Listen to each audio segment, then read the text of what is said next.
حديث النور والصدق هو الداعي إلى الحق يجمعه البخاري ويهديه إلى الخلق. هنا يا أمة الإسلام تجمعنا لخير كلام سبائك للبخاري مخلدة على الأيام. العالمين والعاقبة للمتقين والصلاة والسلام على سيد الأنبياء والمرسلين سيدنا وحبيبنا وحبيب رب العالمين محمد وعلى آله وأصحابه ومن هدى بهديه إلى يوم الدين. علم الحدیث بالروایہ والدرایہ کے سلسلے میں جیسا کہ اس سے قبل شیخ عبد الفتاح ابو غدہ کے حوالے سے اس کی تصحیح کی گئی کہ علم الحدیث بالروایہ والدرایہ کیا ہے، اس کا موضوع کیا ہے، اس کی غایت کیا ہے، اور علم الحدیث بالدرایہ کا استمداد کیا ہے۔ علم الحدیث بالدرایہ کا استمداد کیا مطلب؟ کہ علم الحدیث بالدرایہ اس کی سمجھ کیسے حاصل کی جا سکتی ہے اور اس کے ذریعے سے کیا حاصل کیا جا سکتا ہے۔ ایک تو علم الحدیث بالدرایہ کو کیسے سمجھا جائے، دوسرا اس کے ذریعے سے کیا سمجھا جائے، اسی کو کہا جاتا ہے الاستمداد، استمداد بالعلم کہا جاتا ہے۔ تو فرماتے ہیں کہ علم الحدیث بالدرایہ کا استمداد تمام کے تمام علوم عربیہ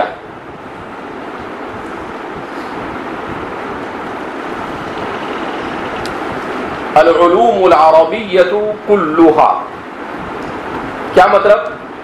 کہ علم الحدیث بالدرایہ کو سمجھنے کے لیے علوم عربیہ پر مکمل دسترس حاصل ہونا ضروری ہے۔ علم نحو ہے، علم صرف ہے، علم اشتقاق ہے، علم لغت ہے، علم بیان ہے، علم فصاحت ہے، علم بلاغت ہے، علم عروض ہے، علم فواصل ہے، یہ جتنے بھی علوم عربیہ، ان تمام کے تمام علوم عربیہ سے واقفیت یہ علم الحدیث بالدرایہ کو سمجھنے کے لیے ضروری ہے۔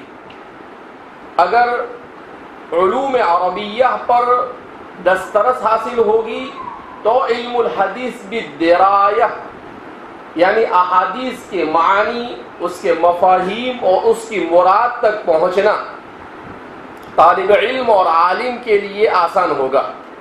اور اگر اس کو علوم عربیہ پر مہارت حاصل نہیں ہوگی تو اس صورت میں وہ علم الحدیث بالدرایہ سے کما حقہ استفادہ نہیں کر سکتا، اسے نہیں سمجھ سکتا ہے، نہ سمجھا سکتا ہے، اور جب نہ سمجھے گا نہ سمجھائے گا تو ظاہر سی بات ہے اس پر عمل کرنا بھی اس کے لیے کیا ہوگا؟ مشکل ہوگا۔ اسی لیے مدارس اسلامیہ میں ڈھیر ساری کتابیں علوم عربیہ کی عربی پنجم تک پڑھائی جاتی ہے۔ کہاں تک پڑھائی جاتی ہے؟ عربی پنجم تک، 5-6 سال تک، 4 سال 5 سال تک نحو پڑھائی جاتی ہے، 2-3 سال تک علم صرف پڑھائی جاتی ہے، پھر اس کے بعد علم بلاغت کو پڑھایا جاتا ہے، اس کے بعد متنبی وغیرہ پڑھا کر علم الاشعار کو پڑھایا جاتا ہے جس میں قوافی، فواصل وغیرہ کی تفصیلات بیان کی جاتی ہے۔ اسی طریقے سے مختارات، متنبی وغیرہ، ان چیزوں کو، مختارات وغیرہ کو پڑھا کر علم نثر، اس کے اقسام اور کس طرح سے ادب عربی میں مہارت حاصل کی جاوے، یہ ساری چیزیں کم سے کم 20-25 کتابیں جس کا عربیت سے تعلق ہے وہ پڑھائی جاتی ہے، وہ صرف اس لیے تاکہ عربی زبان پر ملکہ حاصل ہو۔ کیوں؟ اس لیے کہ عربی زبان نہیں سمجھ میں آئے گی تو نہ حدیث سمجھ میں آ سکتی ہے اور نہ قرآن سمجھ میں آ سکتا ہے، جو دونوں مصادر اصلیہ علوم اسلامیہ کے لیے۔ اسی طریقے سے احادیث مبارکہ کو سمجھنے کے لیے علوم عربیہ سے ضروری۔ اسی طرح احادیث مبارکہ سے کیا سمجھا جائے گا؟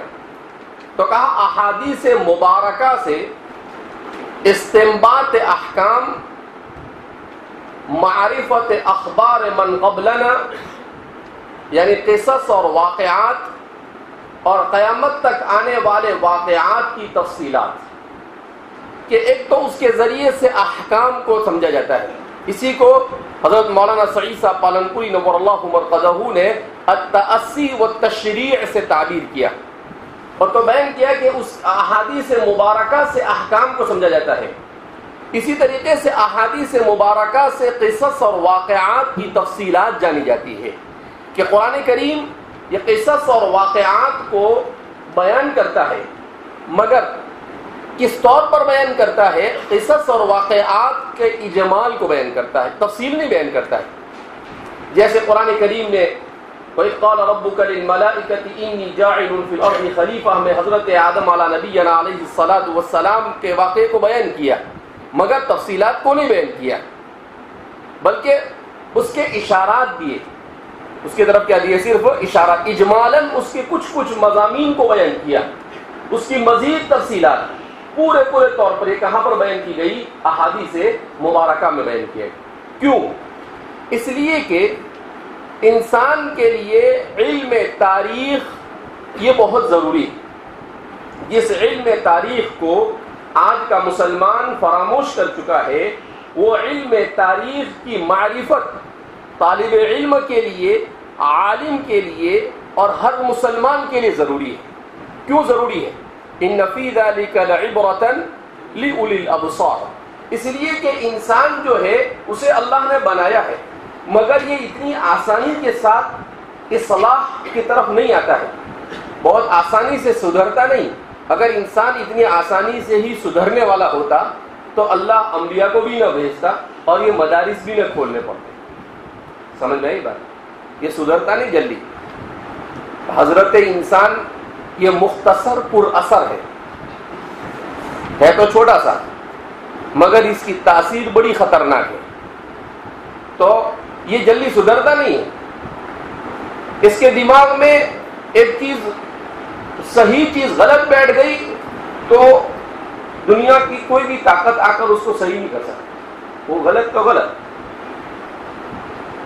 اور اس کے دماغ میں صحیح چیز صحیح بیٹھ گئی، اسی لیے اللہ کے رسول صلی اللہ علیہ وسلم دعا فرماتے تھے اللہم ارنا الحق حقا وارزقنا اتباعہ وارنا الباطل باطلا وارزقنا اجتنابہ۔ اے اللہ مجھے حق کو حق بتا اور پھر اس کی پیروی کی توفیق عطا فرما۔ تو حق کو حق جاننے کے لیے علم کی ضرورت اور اس کی پیروی کے لیے خواہشات نفسانی کو دبانے کی ضرورت، عمل کی ضرورت۔ تو یہ علم اور عمل، اور یہ علم اور عمل پر بھی کب آتا ہے؟ جب انسان اپنے تعلق کو خالق اور مالک سے جوڑتا ہے۔ تو کہا اللہم ارنا الحق حقا وارزقنا اتباعہ، کہ صرف حق کو جان لینا کافی نہیں ہے، بلکہ حق کی پیروی یہ سب سے زیادہ ضروری ہے، اور کامیاب وہی ہوتا ہے جو حق کی پیروی کرتا ہے۔ وَأَرِنَا الْبَاطِلَ بَاطِلًا، اور باطل کو باطل سمجھنے کی توفیق مرحمت فرما۔ وَارْزُقْنَا اجْتِنَابَهُ، اور اس سے بچنے کی توفیق مرحمت فرما۔ صرف باطل کو سمجھ لینا کافی نہیں ہے، بلکہ کیا ضروری ہے؟ باطل سے بچنا، غلط چیز کو غلط تصور کر کر اپنے آپ کو اس سے بچانا، یہ بہت ضروری ہے۔ اور یہ لگتا جتنا آسان ہے اتنا آسان نہیں ہوتا ہے، بلکہ یہ اتنا مشکل ہے۔ اسی لیے سب سے بڑا قرآن کریم اسی لیے بیان کرتا ہے من اتخذ الہہ ہوا، کیا کہتا ہے قرآن؟ جس نے اپنی نفسانی خواہشات کو اپنا معبود بنا لیا۔ نفسانی خواہشات، قرآن نے عجیب تعبیر استعمال کی، من اتخذ الہہ ہوا۔ کہاں صرف بت پرستی ہی کو الہ نہیں بنایا جاتا ہے، بلکہ دنیا میں انسانوں کا بڑا طبقہ وہ ہے جو اپنی خواہشات کو اپنا معبود بنا بیٹھتا ہے، اپنی خواہشات کو اپنا معبود بنا بیٹھتا ہے۔ حضرت مولانا عبد القادر صاحب دہلوی جنہوں نے قرآن کریم کا سب سے پہلا ترجمہ کیا، انہوں نے نماز کے سلسلے میں ایک عجیب بات بیان کی۔ وہ فرماتے تھے کہ نماز کا نہ چھوڑنا یہ شرک ہے۔ کیا فرماتے تھے؟ نماز کا نہ چھوڑنا یہ شرک ہے۔ تو لوگوں نے تعصب سے پوچھا صرف نماز نہیں چھوڑا تو شرک کیسے ہو گیا؟ تو انہوں نے حیرت انگیز انداز میں اس کو سمجھایا، کہا آپ نے نماز نہیں پڑھی جبکہ اللہ کہتا ہے صلو اقیموا الصلاۃ، نماز پڑھو۔ نبی کریم صلی اللہ علیہ وسلم فرماتے من ترک الصلاۃ متعمدا فقد کفر۔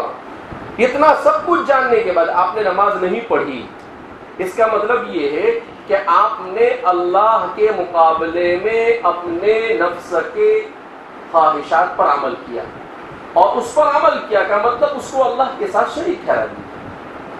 اس کو اللہ کے ساتھ کیا ٹھہرا دیا؟ شریک ٹھہرا دیا۔ کیسے اللہ کے ساتھ شریک ٹھہرایا؟ کہ جیسے دوسرے لوگ کہ بھئی رام لکشمن اور فلاں یہ کہتے ہیں اس کے مطابق وہ عمل کر رہے ہیں، آپ نے ان کا نام نہ لے کر اپنے نفس کے مطابق کیا کیا؟ عمل کیا، تو ظاہر سی بات ہے دونوں کیا ہو گئے؟ ایک ہو گئے۔ تو فرماتے تھے کہ ترک الصلاۃ متعمدا شرک، نماز کو جان بوجھ کر چھوڑنا یہ چھوٹا موٹا عمل نہیں ہے، بلکہ یہ کیا ہے؟ شرک ہے۔ کیوں؟ اس لیے کہ بندہ اس صورت میں اپنی خواہشات کو گویا کہ اللہ کی جگہ پر بٹھا دیتا ہے، اللہ کا شریک اور ساجی کیا کر دیتا ہے؟ ٹھہرا دیتا ہے۔ بہرحال تو کیا فرما رہے ہیں کہ انسان کے لیے تاریخ کا جاننا بہت ضروری ہے۔ اصل بات میں یہ سمجھا رہا تھا۔ تو قرآن کریم کیا کرتا ہے؟ واقعات کی طرف اشارہ کرتا ہے۔ آپ چونکہ امت مسلمہ کو اقوام مغرب نے کس طرح سے مغلوب کیا، اس کا مطالعہ یہ میرا خاص دلچسپ موضوع رہا۔ اس بنا پر تو ام القرا کے دو اساتذہ نے مل کر ایک کتاب لکھی ہے، موسوعۃ عقائد الکون والانسان، 5 جلدوں میں ہے، بڑا اچھا کام کیا ہے۔ اخطاء یجب تصحیحها فی التاریخ، یہ ایک سلسلہ انہوں نے چھوٹے چھوٹے رسالے لکھے اور پھر اس کے بعد اس کو مستقل ایک موسوعہ اور ایک انسائکلوپیڈیا کی حیثیت دی۔ تو انہوں نے لکھا ہے کہ انگریزوں نے سب سے بدترین کارنامہ مسلمانوں کے خلاف جو استعمال کیا، وہ کیسے استعمال کیا؟ بتزویر تاریخی، تاریخ کو مزور کر کے۔ کیا مطلب تاریخ کو مزور کر کے کا مطلب؟ تاریخ کو مزور کرنے کا مطلب یہ ہے کہ حقائق کو الٹ دینا، حقائق کو کچھ ہے اور بیان کچھ کرنا۔ تو فرماتے ہیں کہ پوری تاریخ کو انہوں نے الٹ کر رکھ دیا۔ کیسے الٹ کر رکھ دیا؟ یہ قصص اور واقعات کی بات ہے اس لیے میں بتلا رہا ہوں۔ اس طور پر انہوں نے الٹ کر رکھ دیا کہ اسلامی تاریخ میں انسان کا آغاز کہاں سے ہوتا ہے؟ حضرت آدم علی نبینا علیہ الصلاۃ والسلام سے ہوتا ہے۔ تو اس کو ہمارے مفکرین فرماتے ہیں کہ اللہ نے کائنات کی ہر چیز کو تخلیق عمومی سے پیدا کیا۔ کیسے پیدا کیا؟ تخلیق عمومی سے پیدا کیا۔ اور انسان کو تخلیق خصوصی سے پیدا کیا۔ انسان کو کیسے پیدا کیا؟ انسان کی تخلیق خصوصی ہے۔ دونوں میں فرق کیا ہے؟ کہ کائنات کی ہر چیز کو کلمہ کن کے ذریعے سے اللہ نے پیدا کیا۔ زمین کو کلمہ کن کہا تو پیدا ہوگی، آسمان کو، پہاڑوں کو، درختوں کو، ستاروں کو، سیاروں کو، جتنی بھی کہکشاؤں کو، جتنی بھی چیزیں ان سب کو لیکن انسان کو اللہ نے کیسے بنایا؟ تو انسان کو بنانے سے پہلے اللہ نے ملائکہ سے کہا، آسمان اور زمین کو بنانے سے پہلے اللہ نے کسی کو کچھ کہا نہیں، لیکن انسان کو بنانے سے پہلے کہ وَإِذْ قَالَ رَبُّكَ لِلْمَلَائِكَةِ إِنِّي جَاعِلٌ فِي الْأَرْضِ خَلِيفَةً،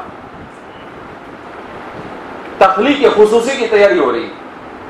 پھر اس کے بعد احادیث مبارکہ میں آتا ہے کہ اللہ رب العزت نے حضرت جبریل علیہ السلام کو زمین کی طرف بھیجا اور دنیا کی طرف بھیجا، اور وہ زمین پر آئے اور دنیا کے مختلف خطوں سے اللہ کے حکم کے مطابق انہوں نے زمین کو اٹھایا، زمین کا حصہ لیا، یعنی مٹی لی، کہیں سے کالا حصہ، کہیں سے سفید، کہیں سے لال، کہیں سے گندمی، طرح طرح کے۔ اسی لیے انسان رنگ برنگی ہوتا ہے، کوئی کالا ہے، کوئی گھورا ہے، کوئی گندمی ہے، تو الگ الگ رنگ کے جو ہے، اس لیے کہ اس میں سب کو شامل کیا گیا۔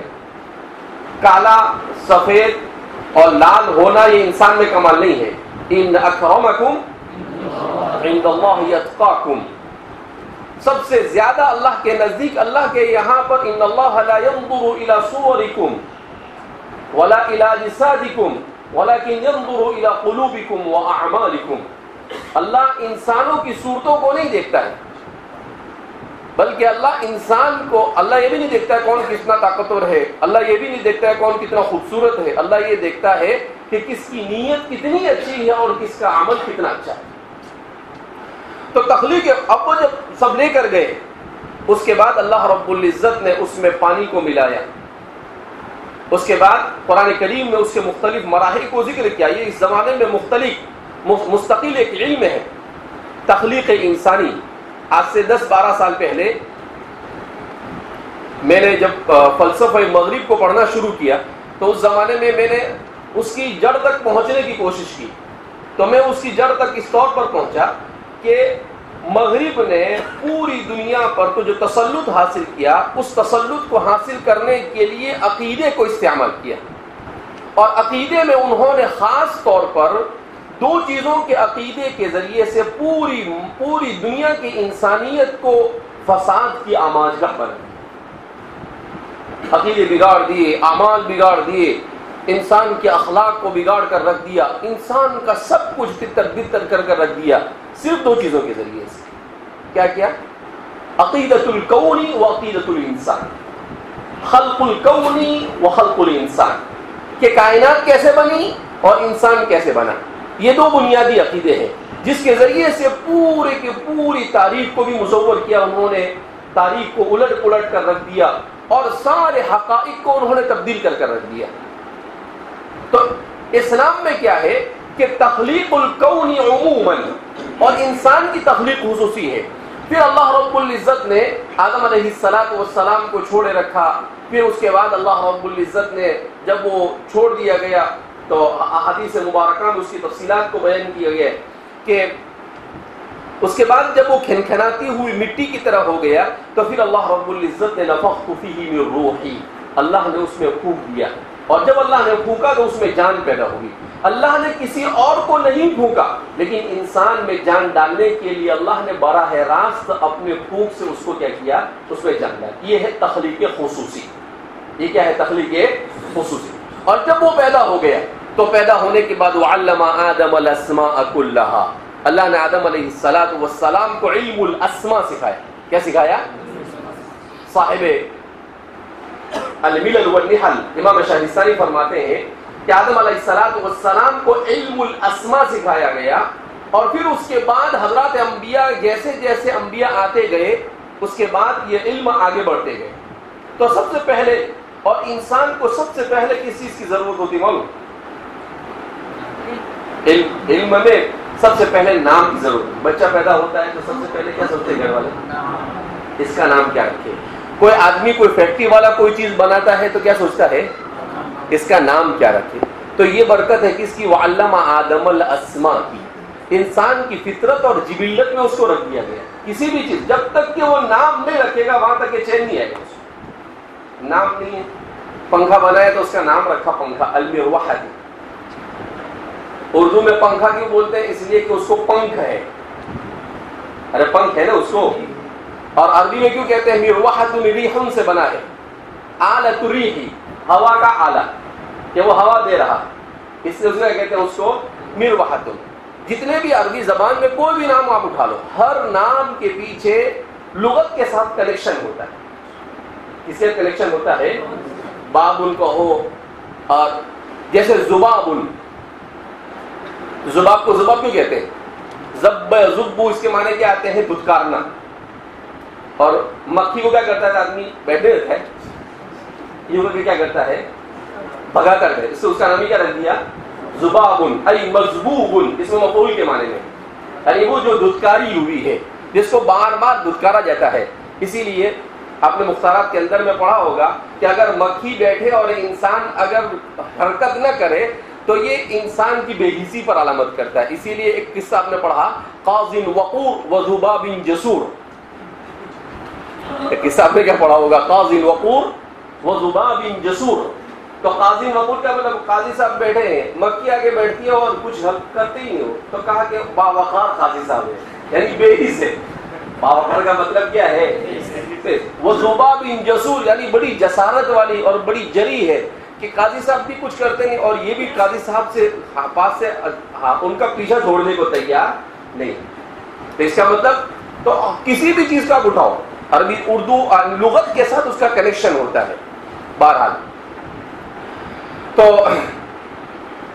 انسان کی جو تاریخ تخلیق خصوصی سے اللہ رب العزت نے انسان کو کیا بنایا. تو فرماتے ہیں موسوعۃ تاریخ العقائد والکون والانسان کے مصنفین نے لکھا ہے کہ یہ پوری تاریخ کو کیسے مصور کیا گیا کہ انہوں نے اس کو الٹ دیا. کیسے الٹ دیا؟ اللہ فرماتے ہیں کہ ہم نے کائنات کو اور کائنات کی ہر چیز کو پہلے بنایا. ان سب چیزوں کو بنانے کے بعد اللہ رب العزت نے جب سب بن گیا تو چونکہ یہ سب کچھ اللہ کس کے لیے بنا رہا تھا؟ انسان کے لیے.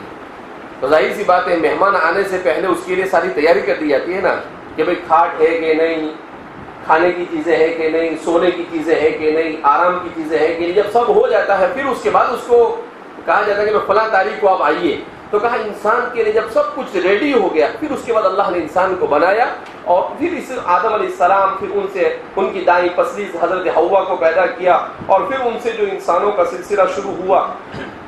تو اس وقت روئے زمین پر زیادہ نہیں, صرف 800 کروڑ انسان ہیں. اس وقت روئے زمین پر کتنے انسان ہیں؟ 800 کروڑ, جس میں سے ہمارے ہندوستان میں 130 کروڑ انسان ہیں. بڑی برکت ہے یہاں پر. چائنا میں 140 کروڑ انسان ہیں. بہت جلدی ہندوستان چائنا کو پیچھے چھوڑنے والا ہے.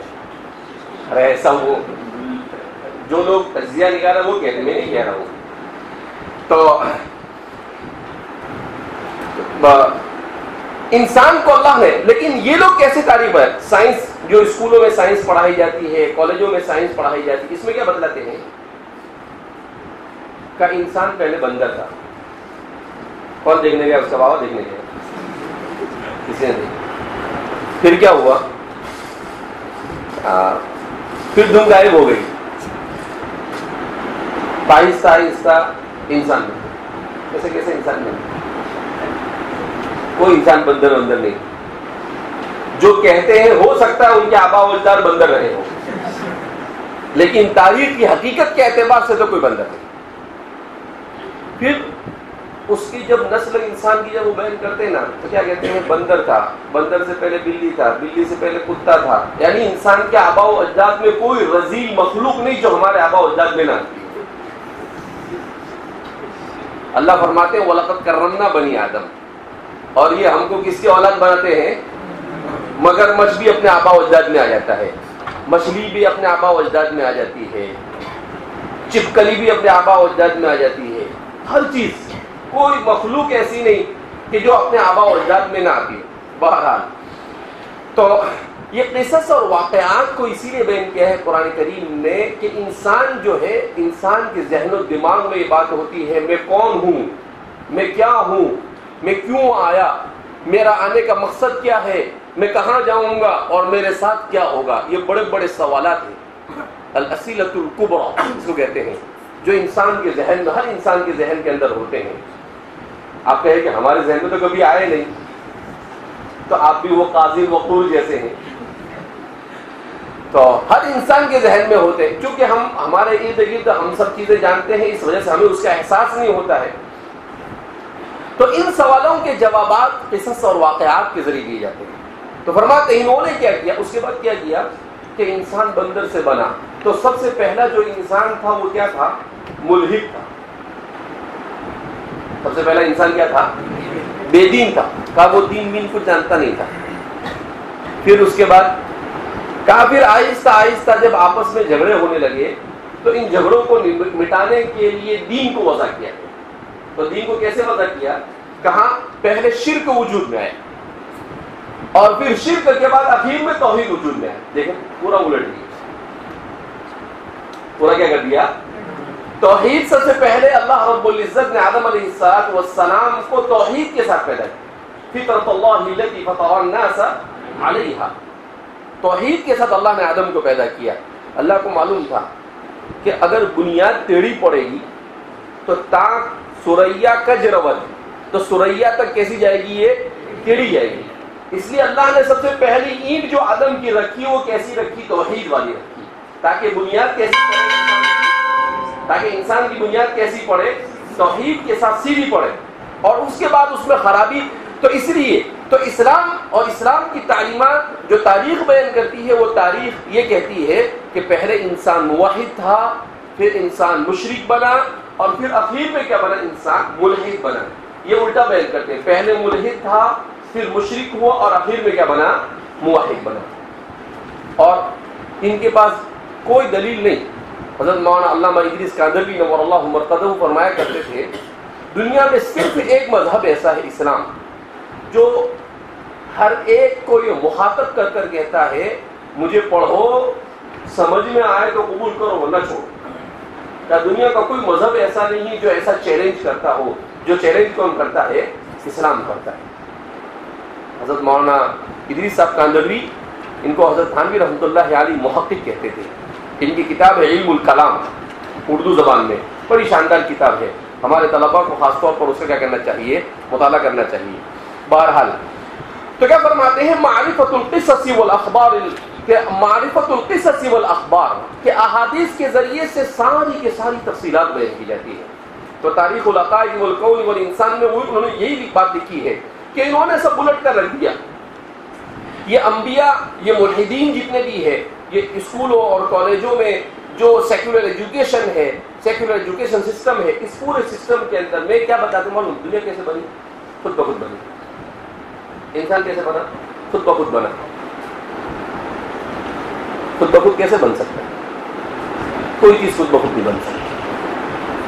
تو انسان اتنا حیرت انگیز انسان کہ صرف انسان کی آنکھ پر غور کرتے ہیں، انسان کے دماغ پر غور کرتے ہیں تو حیران ہو جاتے ہیں کہ اللہ رب العزت نے کیسا عجیب و غریب انسان بنایا. بہرحال تو احادیث مبارکہ کا مقصد بھی یہی ہے کہ احکام جانے انسان. اسی لیے آپ دیکھتے ہیں نور الایضاح کے اندر میں آپ جب پڑھیں گے تو نور الایضاح آپ نے پڑھی ہوگی، اس میں آپ دیکھیں گے کس کے احکام بیان کرتے ہیں؟ استنجا کے احکام بیان کرتے ہیں. استنجا کے آداب کیا، استنجا کی سنتیں کیا، استنجا کے فرائض کیا، استنجا کے واجبات کیا، وضو کے فرائض کیا. ایک ایک سنت کو اتنی تفصیل کے ساتھ اور ایک ایک طریقوں بیان کیا جاتا ہے. اس لیے کہ حضرت قاری طیب صاحب نور اللہ مرقدہ نے لکھا ہے کہ احادیث مبارکہ جو ہے وہ قرآن کو سمجھنے کے لیے اس لیے ضروری ہے کہ قرآن یہ اللہ کا کلام ہے، اور اللہ کا کلام یہ اللہ ہی سمجھا سکتا ہے، اور اللہ اسی وقت سمجھا سکتا ہے جبکہ وہ کسی نبی کو بھیج کر اس پر اپنی مراد کو واضح کرے. ورنہ انسان کے بس میں نہیں کہ وہ اللہ کے کلام کو کیا کر سکے؟ سمجھ سکے. یہ عربی زبان ہے.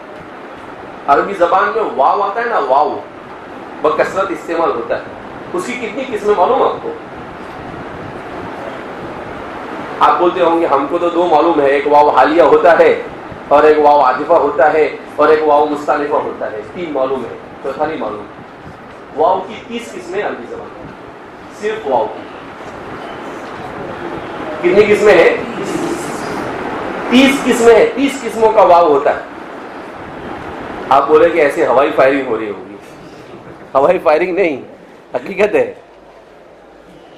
تو یہ اب ایسی زبان ہو تو ایسی زبان کہ قرآن کریم اللہ کا کلام ہو، اس کو کیسے انسان سمجھ سکتا ہے؟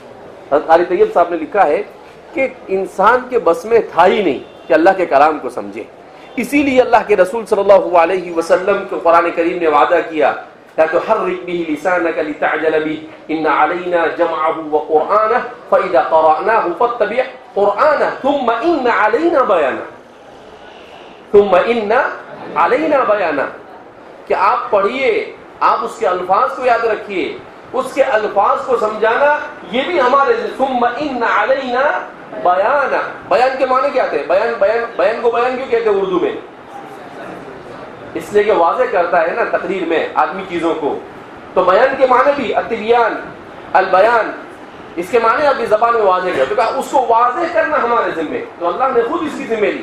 اسی لیے فرماتے ہیں کہ احادیث مبارکہ، قرآن کریم اور احادیث مبارکہ کے بغیر نہ انسان اپنی سلامتی والی زندگی گزار سکتا ہے اور نہ اپنی سلامتی والی آخرت تک پہنچ سکتا ہے. ان دونوں کے بغیر انسان کا کہیں پر کچھ چل سکتا نہیں. بہرحال تو احادیث مبارکہ کا استمداد کہ اس کو عربی زبان سے سیکھا جاتا ہے اور اس کو سیکھ کر انسان احکام کو جانتا ہے اور انسان تاریخی حقائق کو معلوم کرتا ہے. اسی لیے آپ کو قرآن کریم کے سلسلے میں خود نبی کریم صلی اللہ علیہ وسلم نے ارشاد فرمایا فیہ نبأ من کان قبلکم ومن بعدکم، کہ تمہارے سے پہلے لوگوں کی ساری خبریں بھی قرآن میں ہیں اور تمہارے بعد آنے والوں کی بھی خبریں قرآن میں ہیں. احادیث مبارکہ اس کی وضاحت بیان کرتی ہے. قرآن متن ہے اور احادیث مبارکہ کیا کرتا ہے؟ اس کی شرح کرتا ہے. تو اس لیے سب سے اہم ترین مرجع اسلامی تشریع کے لیے وہ کون ہے؟ قرآن کریم اور احادیث مبارکہ ہے. بہرحال یہ ہوا علم حدیث کے سلسلے میں کہ اس کی تعریف وغیرہ کیا ہے.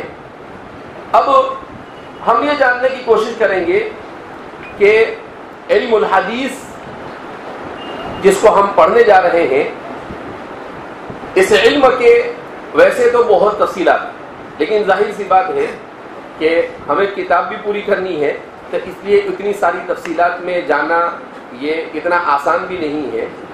تو حدیث کے سلسلے میں چونکہ ہمارے بخاری وغیرہ کو پڑھانے سے پہلے شرح نخبۃ الفکر پڑھ کر آئے آپ، اسی طریقے سے کہیں پر تیسیر علوم الحدیث پڑھائی جاتی ہے. تو یہ کتابیں اسی لیے پڑھائی جاتی ہے تاکہ علوم حدیث کے مبادیات سے طالب علم واقف ہو جائے.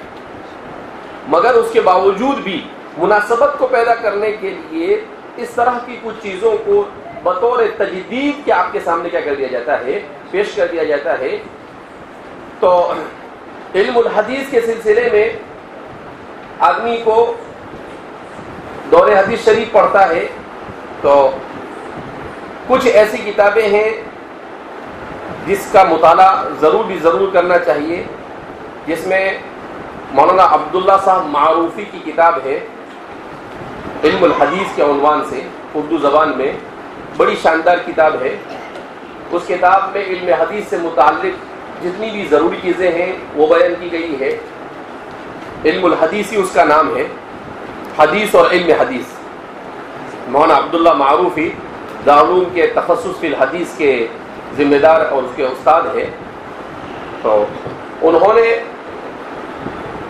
بعض مدارس میں ان کو سال کے شروع میں علم الحدیث کا تعارف کرنے کے لیے دعوت دی گئی. تو اس موقع پر انہوں نے جو محاضرات اور جو تقریریں طلباء کے سامنے پیش کی، اسی کو انہوں نے کیا کیا ہے؟ جمع کیا ہے اور ایک اچھا مواد سامنے آیا ہے.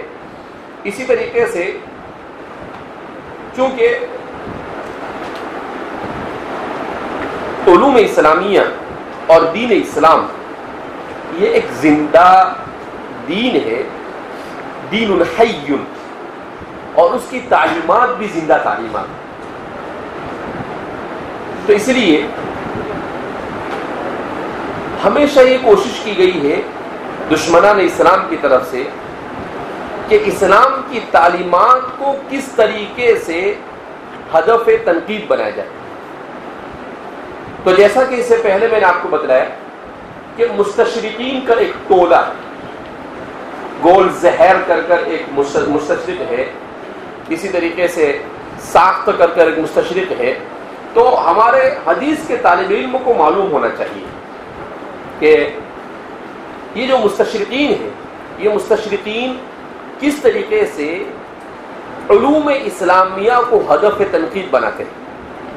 اس سلسلے میں سب سے اچھا اگر کوئی کام ہوا ہے عربی زبان میں تو وہ ہے الدکتور مصطفیٰ السباعی کا. ملک شام کے بڑے عالم گزرے ہیں الدکتور مصطفیٰ السباعی. ان کی کتاب ہے السنۃ و مکانتها فی التشریع الاسلامی.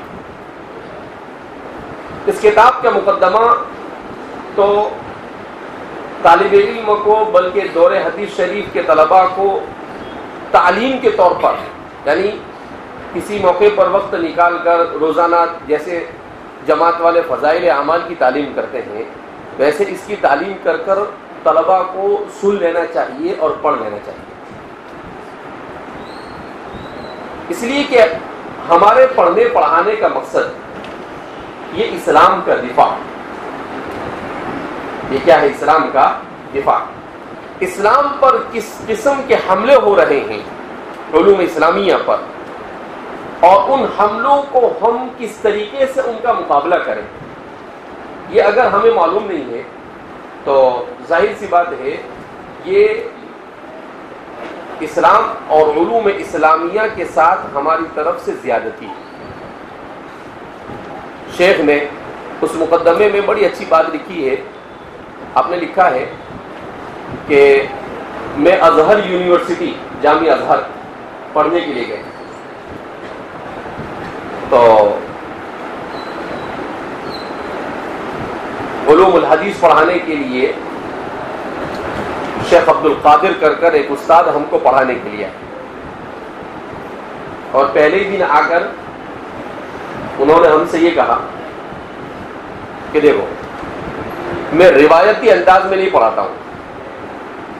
کیا کہا؟ میں روایتی انداز میں نہیں پڑھاتا ہوں. میرا پڑھانے کا طریقہ بالکل انوکھا اور الگ ہے، بڑی تحقیق کے ساتھ پڑھاتا ہوں. تو شیخ مصطفیٰ سباعی فرماتے ہم بڑے خوش ہو گئے، چلے اچھا استاد ملا تحقیق کے ساتھ پڑھانے والا. اب کہا بھائی صاحب نے شروع کیا تو تدوین حدیث سے انہوں نے آغاز کیا کہ احادیث مبارکہ کی تدوین کیسے ہوئی.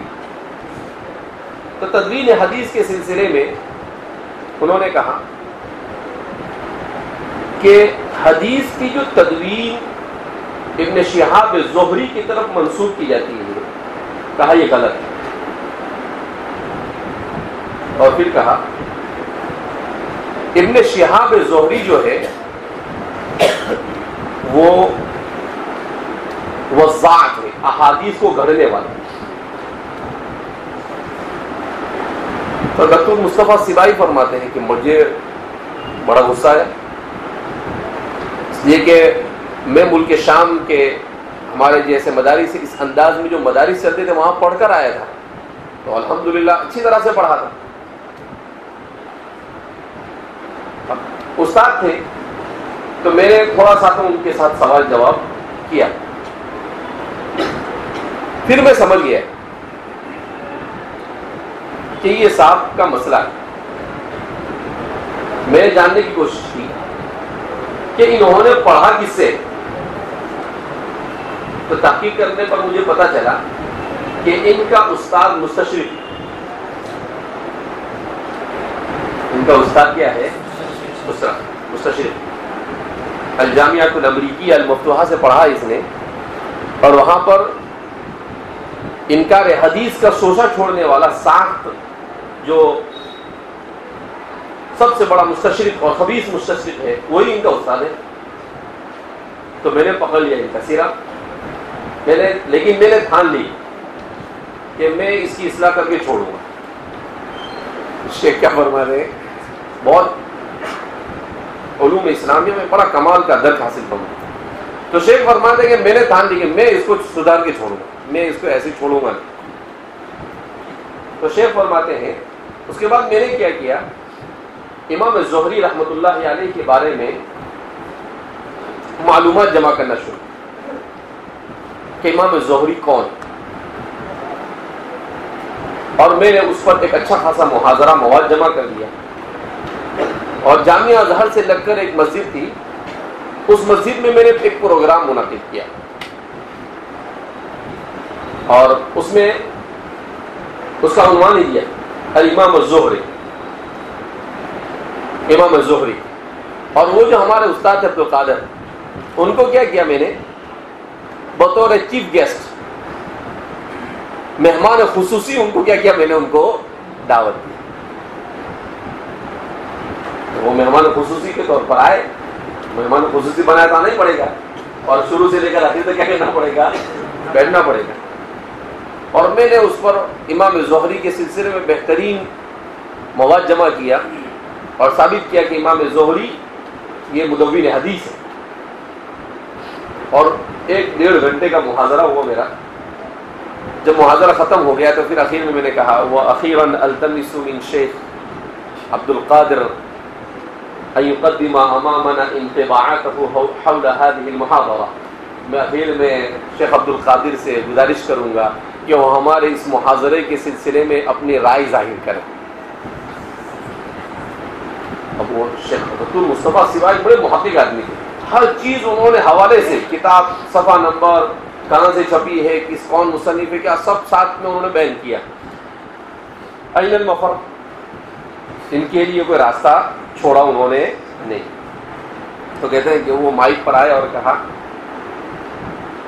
وقد نبہ تلمیذی مصطفیٰ السباعی علی اخطائی کنت اظنہ، کہ میں بہت مشکور ہوں اپنے شاگرد مصطفیٰ السباعی کا کہ انہوں نے میری غلطی پر مجھے متنبہ کیا،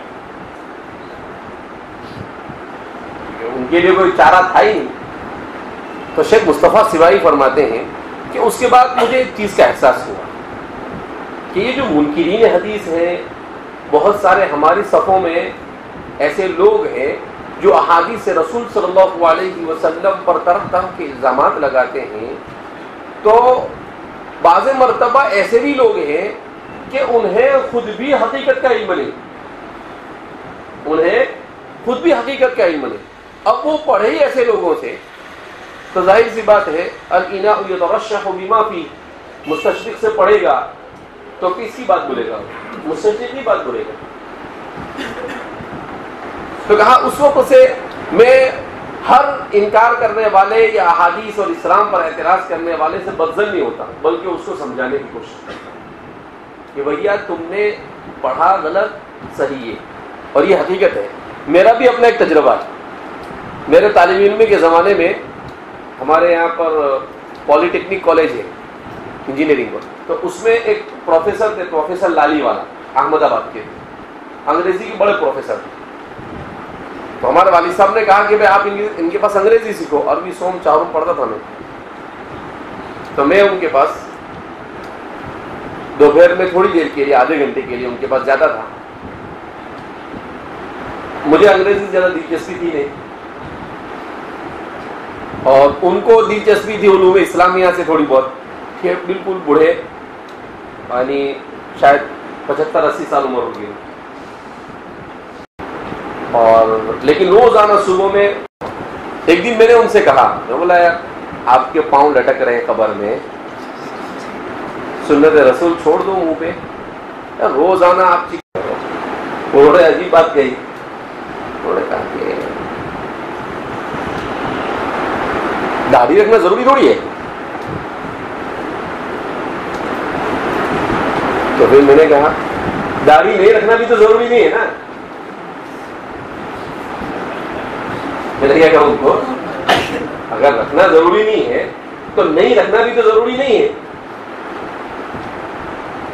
پھر کیا کہنے لگے وہ مجھے، دیکھو انسان جہاں سے پڑھتا ہے وہاں سے لیتا ہے۔ تو کہا کہ حضور کے زمانے میں تو داڑھی اس لیے تھی کہ ابو جہل کو بھی داڑھی تھی، ابو لہب کو بھی داڑھی تھی، سب کو داڑیاں تھی، کہا اس لیے کہ اس زمانے میں داڑھی کاٹنے کا آلہ نہیں۔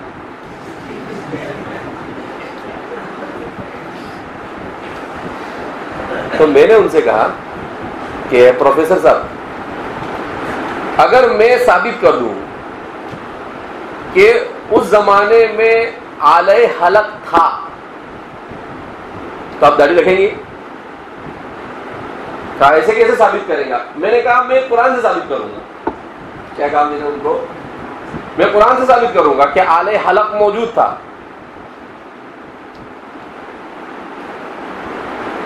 تو کہا میں داڑھی رکھنے کا وعدہ تو نہیں کرتا ہوں. میں نے کہا میں بتاؤں گا نہیں، یعنی آپ کو بتانا تو پڑے گا. تو پھر میں نے ان سے کہا، میں بولا دیکھو آپ کو دلچسپی ہے علوم اسلامیہ سے، اچھی بات ہے، لیکن قرآن میں اللہ فرماتے ہیں یحلقین رؤوسکم ومقصرین لا تخافون.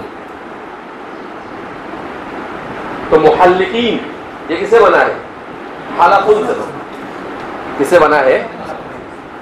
اور حلق کے معنی کیا آتا ہے معلوم؟ تو ان کے پاس لغت رکھی ہوئی تھی. میں نے کہا آپ، میں نہیں ڈھونڈتا ہوں، آپ ڈھونڈو حلق کے معنی کیا ہے. انہوں نے مجھے نکالا کہ حلق کے معنی ہے بال کو جڑ کے قریب سے کاٹنا. اقلاع الشعر من قرب الاصل، کہ اس کے اصول اور جڑ کے قریب سے کاٹنا. تو میں بولا اس کو کیا بولیں گے آپ؟ تو بولے ہاں اسطورہ. بولا اسطورے کے بغیر ممکن نہیں ہے. بولے ہاں برابر ہے. میں بولا قرآن نے استعمال کیا اس کو، اس کا مطلب یہ ہے اگر آلہ حلق نہ ہوتا تو قرآن اس کا حکم ہی نہیں دیتا، اس لیے کہ بغیر آلے کے لا یکلف اللہ نفسا الا وسعہا، اس کو کاٹ نہیں سکتے تھے. تو بالکل وہ ایک دم پریشان ہو گئے تھوڑی دیر کے لیے، اور کہا کہ میں تحقیق کروں گا اس کا. میں نے کہا کیا تحقیق کریں گے؟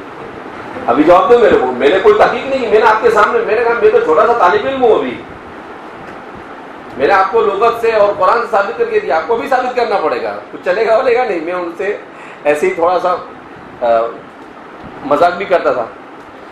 تو بہرحال پھر انہوں نے، پھر میں نے آہستہ سے ان کو پوچھا کہ میں نے کہا کہ آپ مجھے یہ بتاؤ کہ آپ مطالعہ کیا کرتے ہو؟ کچھ بھی اٹھا پٹک کچھ بھی بیان کرتے ہو تم.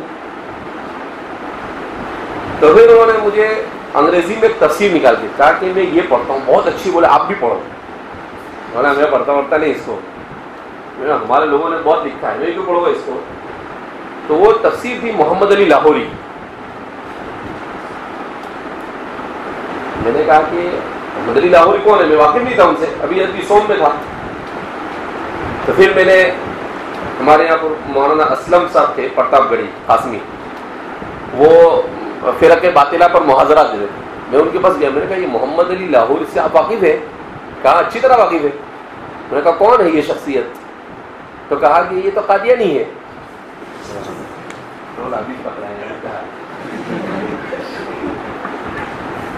تو پھر میں نے ان سے جا کر کہا کہ آپ کو انگریزی میں چاہیے تو میں آپ کو اچھے تفسیر ترجمہ لا کے دیتا ہوں، اس کو مت پڑھو، یہ قادیانی ہے. بولے نہیں قادیانی کس نے بولا قادیانی؟ پھر میں ان کو پورا اس کے حالات پورے جمع کیے اور جمع کر ان کو جا کر دیا. تو پھر انہوں نے اس کا مطالعہ کیا. تو بعض مرتبہ ایسا ہوتا ہے کہ اس کو بھی پتہ نہیں ہوتا ہے کہ بھائی وہ کیا پڑھ رہا ہے. تو وہ دو لوگوں کو پڑھتے تھے، سر سید کو پڑھتے تھے اور محمد علی لاہوری کو پڑھتے تھے. میں نے بولا ایک بھی کل سیدھی نہیں، اونٹ کے جیسا ہو گیا. کچھ تو سیدھا سادہ پڑھا ہوتا آپ نے. اس سے ایک بات یہ بھی سمجھ میں آئی. پھر اس کے بعد مجھے بھی انگریزی سے تھوڑی سی دلچسپی ہوئی. کیوں؟ میں نے کہا کہ یہ ایسے لوگوں کو انگریزی میں چیزیں پڑھتے ہیں تو ہمارے لوگوں کو بھی تو انگریزی میں اچھا ان لوگوں کے لیے پیش کرنا کیا ہے، ضروری ہے. جب ہماری چیزیں نہیں ہوگی تو ظاہر سی بات ہے یہ ایسے لوگوں سے کیا کریں گے، استفادہ کریں گے اور پھر انہی کے راہ پر چل پڑیں گے. تو اس لیے ضروری ہے اسلام. تو آج بھی ایسے لوگ پائے نہیں. میرا خود اپنا تجربہ میں بیان کر رہا تو عجیب عجیب باتیں. تو وہ ان کے ساتھ ہمارا انگریزی پڑھنا کم ہوتا تھا اور دوسری باتیں ہی زیادہ ہوتی تھی. تو ایسے ہی کچھ نہ کچھ ہوتا تھا. تو روزانہ وہ مجھے کچھ میں انگریزی میں لکھواتے تھے تو میں کھڑا ہو کر جاتا تھا تو میں قلم کیا کرتا تھا وہاں پر بھول جاتا تھا. روزانہ لکھوں اور وہی قلم رکھ دوں اور نکل جاؤں. تو پھر وہ مجھے آواز دے. تو ایک دن مجھے کہے کہ یار تجربہ کار آدمی تھے نا، یو آر اے اکیڈیمیکل مین. میرے کو سمجھتا ہوں کیا بول رہے ہیں آپ؟ تو بولے آپ اکیڈیمیکل آدمی ہیں. میں نے کہا کیا مطلب اکیڈیمیکل آدمی کا؟ کہا کہ آپ کو لکھنے پڑھنے کا شوق ہے, لکھنے کا شوق زیادہ ہے. تو میں نے کہا آپ نے کیسے پہچانا؟ تو کہا کہ آپ روزانہ لکھتے ہو یہاں پر اور لکھنے کے بعد قلم یہیں چھوڑ کے چلے جاتے ہو. تو کہا کہ جو لوگ تحقیق اور ریسرچ کرنے والے ہوتے ہیں ان کی عادت یہ ہوتی ہے کہ وہ لکھتے ہیں اور وہیں پر کاغذ قلم چھوڑ کے کیا ہو جاتے ہیں, نکل جاتے ہیں. میں نے کہا میرے کو کچھ سمجھتا نہیں, میں صرف اتنا سمجھتا ہوں کہ تم سدھر جاؤ. تو بہرحال کہنے کا مطلب یہ ہے کہ السنت و مکانتها فی تشریع الاسلامی میں شیخ نے اپنا یہ واقعہ بیان کیا ہے. تو ہمارے معاشرے میں ایسے بہت سارے لوگ ہیں جو اس طرح سے اسلام کو غلط جگہوں سے پڑھتے ہیں. تو اس لیے بہت ضروری ہے. اور اب پہلے آج سے 10-20 سال پہلے تو ٹھیک ہے اتنا کچھ ہمارے یہاں پر لکھنے میں نہیں آیا تھا, اتنا خاص لکھا نہیں گیا تھا, لیکن اب تو اتنا اردو زبان میں بھی لکھا جا چکا ہے اور عربی زبان میں بھی لکھا جا چکا ہے کہ طالب علم کا کام صرف پڑھنا ہے. اس کو یوں کہتے ہیں کہ کسی زمانے میں لوگوں کو ایک ایک لفظ سیکھنے کے لیے میلوں کا سفر کرنا پڑتا تھا, اور ہمارے زمانے میں اس کو میں یوں کہتا ہوں کہ کتابوں کا طوفان آیا لیکن کوئی پڑھنے والا نہیں. اس زمانے میں کتابیں نہیں تھی, کتابوں کا قحط تھا, لوگ جا کے رجال کے پاس پڑھتے تھے. اور ہمارے زمانے میں کتابوں کا طوفان نہیں, سونامی آئی ہوئی ہے. اتنی کتابیں چھپ رہی ہے, اتنی چھپ رہی ہے, مگر پڑھنے لکھنے کا ذوق نہیں آتا, کچھ نہیں. بس کوئی موبائل میں مست ہے تو کوئی اپنی دنیا میں مست ہے, نہ پڑھنے کا شوق نہ لکھنے کا شوق. اگر شوق ہے تو کھانا اچھا دو ان کو تو بہت خوش. ان کو سونا چاہیے, کہیں بھی نیند آ جاتی, مسجد میں بھی نیند آ جاتی, نماز میں بھی نیند آ جاتی, درسگاہ میں بھی نیند آ جاتی, کہیں بھی نیند آ جاتی. ایسا لگتا ہے جیسے جہاں بیٹھتے ہیں جنت بن جاتی ہے ان کے لیے. اور تیسرا شوق وقت ضائع کرنا, وقت ضائع کرنا, ضیاء وقت. یہ اس وقت دنیا کی سب سے بڑی بیماری ہے, طلباء کی بھی اور دنیا کا ہر انسان اس میں مبتلا ہے, ضیاء وقت. الوقت, حضرت شیخ عبد الفتاح ابو غدہ فرماتے تھے کہ الوقت اسمن من الذهب. یہ تو کس کا کام ہے, کس کا مقولہ ہے؟ انگریزوں کا. کہا مسلمان, مجھے اگر کوئی پوچھے کہ وقت کیا ہے تو میں کہوں گا الوقت هو الحیات. وقت نام ہے زندگی کا, وقت نام ہے. کہا جیسے خام مال ہوتا ہے نا, کچا مال, اس سے چیزوں کو بنایا جاتا ہے. جیسے ایسے ہی کاغذ ہے, ایسے ہی پٹھا ہے اور اسی کو جوڑ کر یہ چیز بنائی گئی. کہا اسی طریقے سے وقت ایک خام مال ہے اور اس کے ذریعے سے انسان اپنی آخرت اور اپنی دنیا کو سنوارتا ہے. اس پر جتنی محنت کرتا ہے, اس کو جتنا کارآمد بناتا ہے, اتنا اچھا بنتا ہے. اور خام مال ہے, ایسے ہی کچا مال ہے, جیسے مٹی ہے, ریت ہے, ایسے ہی پڑی رہنے دو آپ تو کچھ بنے گا اس سے. لیکن اس پر محنت کی جائے گی تو اس سے برتن بھی بنتے ہیں, اس پر محنت کی جائے تو اس سے اینٹ بھی بنتے ہیں, اس سے محنت کی جائے تو اس سے بلڈنگ بھی بنتی ہے. تو اس پر محنت کا. اسی طریقے سے اسلامی نقطۂ نظر سے الوقت هو الحیات, وقت نام ہے زندگی کا, کہ زندگی کا ہر لمحہ انسان اس کو قیمتی بنانے کی کیا کرے, کوشش کرے. اس لیے ہم کچھ چیزیں آپ کو بتلاتے ہیں اور بتلانے کے بعد کتابوں کے نام آپ کو دے دیتے ہیں. تو آپ کو کوشش کرنی چاہیے ایسی کتابوں کا مطالعہ کرنے کی, یا تو کتب خانے میں جا کر کوشش کرنی چاہیے, یا پھر آپ کو اپنے سے ان کتابوں کو منگا کر کوشش کرنی چاہیے. اسی لیے ہمارے فقہاء نے لکھا ہے کہ عالم کی کتاب پر زکوٰۃ نہیں, چاہے کتنی ہی کتابیں ہوں. کیوں؟ اس لیے کہ اس کی ضرورت ہے, یہ اس کی کیا ہے, ضرورت. اور کتاب پڑھتا ہی نہیں کوئی. ہمارے یہاں پر ہم طلباء کو یہ کرتے ہیں کہ بھئی طلباء کو انعام میں کتاب دے دیتے ہیں. اسی طریقے سے کوئی کتاب جیسے اول دوم سوم چہارم تک کی جو کتابیں ہیں تو آدھی قیمت طلباء دیتے ہیں, آدھی قیمت ہم. تو بہت سارے طلباء تو ماشاءاللہ, لیکن کچھ طلباء کیسے ہوتے ہیں, عالم ہونے کے بعد جا کر درجے میں آگے بڑھتے ہیں تو وہ کتاب وہی کلاس میں چھوڑ کے چلے جاتے ہیں. ہمیں کم سے کم آدمی کتاب تو سنبھال کے رکھے جس کتاب میں پڑھا ہے اس نے. لیکن ایسے سڑے ہوئے ذوق کہ سڑا ہوا لفظ بھی سڑا ہوا ہے اس کے لیے. کم سے کم آدمی کو یہ تو ہو کہ بھئی یہ کتاب میری ملک ہے. نہیں پڑھے تو آدمی کم سے کم اس کی حفاظت تو کرے. یہ ادب نہیں ہے، اسی لیے کچھ حاصل بھی نہیں ہوتا ہے انسان کو.